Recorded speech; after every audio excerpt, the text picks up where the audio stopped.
Hey, Mingalapa. That's the Burmese greeting for hello. And the reason why I'm saying Mingalapa is because today and for quite some time I've been low key craving this Burmese dish. Now I make an effort to show my cooking abilities when it comes to, I would say Southeast Asian cuisine, but I'm gonna go ahead and say Indo-Chinese cuisine as a whole, and that being countries covering, China and India as well as countries across Southeast Asia. So tonight I decided to make Burmese fermented tea salad, apparently known as Laphet Ko. Excuse me, Laphet To. Excuse me. It's, yeah, Laphet To.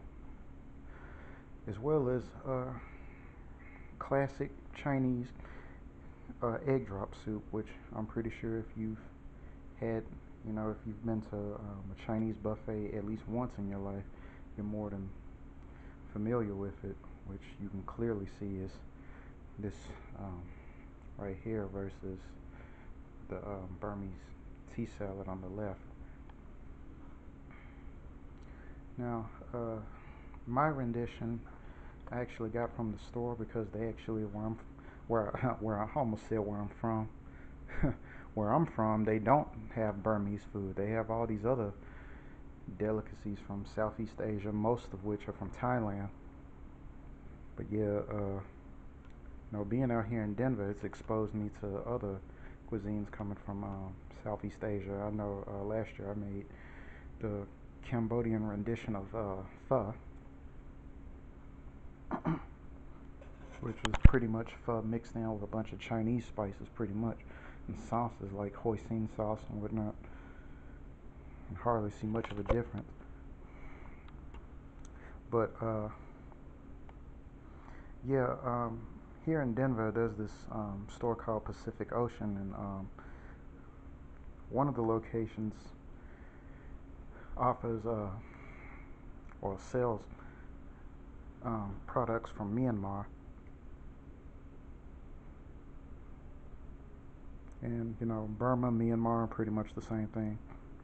I prefer to call the country itself Burma. I mean Myanmar. I almost said Burma, but the language, the culture, the food. That's what I'll refer to as Burmese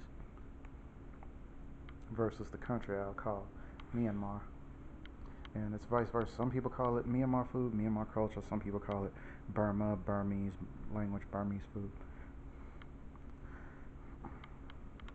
And it's a debate among the people of Myanmar themselves, whether the Myanmar people or whether the Burmese people.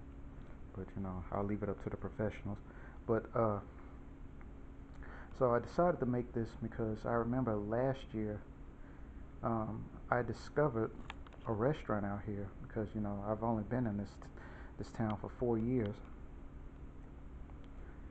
and I discovered a Burmese restaurant out here called Urban Burma. And with me having studied Burmese for at least since I was for the past 12 years, and I mean the basics of Burmese, the past 12 years, and still haven't gotten terribly far in it. Even though I'm getting to the threshold of, I think I'm finally getting to the threshold of having mastered Burmese. To me, it's a matter of mastering the script. When I master these Southeast Asian scripts, it's only a matter of time before I'll catch up and start speaking these languages just as fluently as I do, Japanese and Mandarin Chinese, and as well as acquiring more vocab in the languages. But with me studying the scripts all the time, there's only so much vocab. Um, I'm getting past the point. So yeah, I go to the Burmese restaurant. I'm talking to the workers there in Burmese. I practice, and some of them happen to know Thai as well. My server knew Burmese and Thai, ironically enough. And uh, Laphet Laphet To, yeah, Laphet To was one of the Burmese uh, tea salad, fermented tea salad, is one of the things that I ordered. I wasn't all that crazy because I ordered some beef curry. I wasn't all that crazy by the size, by the quantity, or the quality. I mean, it was just this leaky, spicy soup. I mean, if that's their definition of a curry, then that's neither here nor there. But one thing that did stick out, and one thing that I've been craving since, was Laphet Thoke, Burmese tea leaf salad. I've been craving it since, and I know for a fact it's been well over a year now since I got some, because it was definitely around the springtime of last year that I went to Urban Burma on Colfax out in Aurora to try Burmese food for the first time, and that inspired me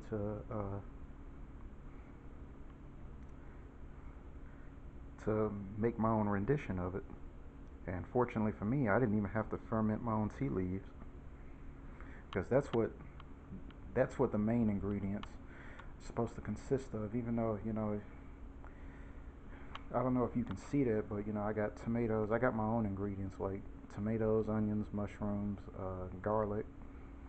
Low-key wanted to put some ginger in it, but I was like, nah, that's alright. But the key ingredients are fermented tea leaves, as well as these nuts, and that's the thing that makes this salad so delicious, is the fact that it's got nuts in it and it's crunchy.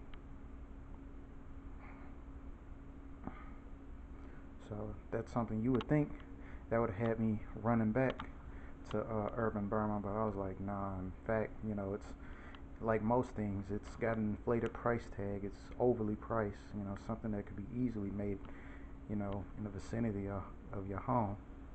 And it doesn't take, it's probably, compared to what I've seen Laphet presented, this is probably a very poor presentation of what it's supposed to look like, because I basically got it all jumbled up. But the way I see it, I'm like, the hell with it. It's a salad. Salad's supposed to be jumbled up, like I care. So yeah, I got cabbage in there. Now, one thing I don't like about the store brand is that it's pretty spicy. And the first time I tried Laphet, it was very mild, and that's one of the reasons that I liked it.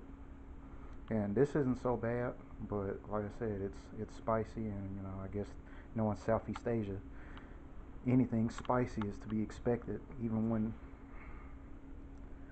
even if the first rendition of what you had isn't, you can pretty much expect if you serve something again, it's gonna be spicy, or most likely it will be spicy. It shouldn't be a surprise.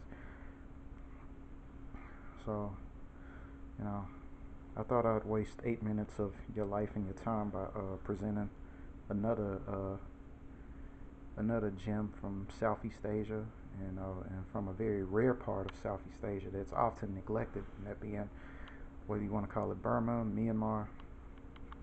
And alongside with that, I'll be chowing down with tonight with this, like I said, traditional classic run-of-the-mill egg drop, as well as got some pupusas here, and got some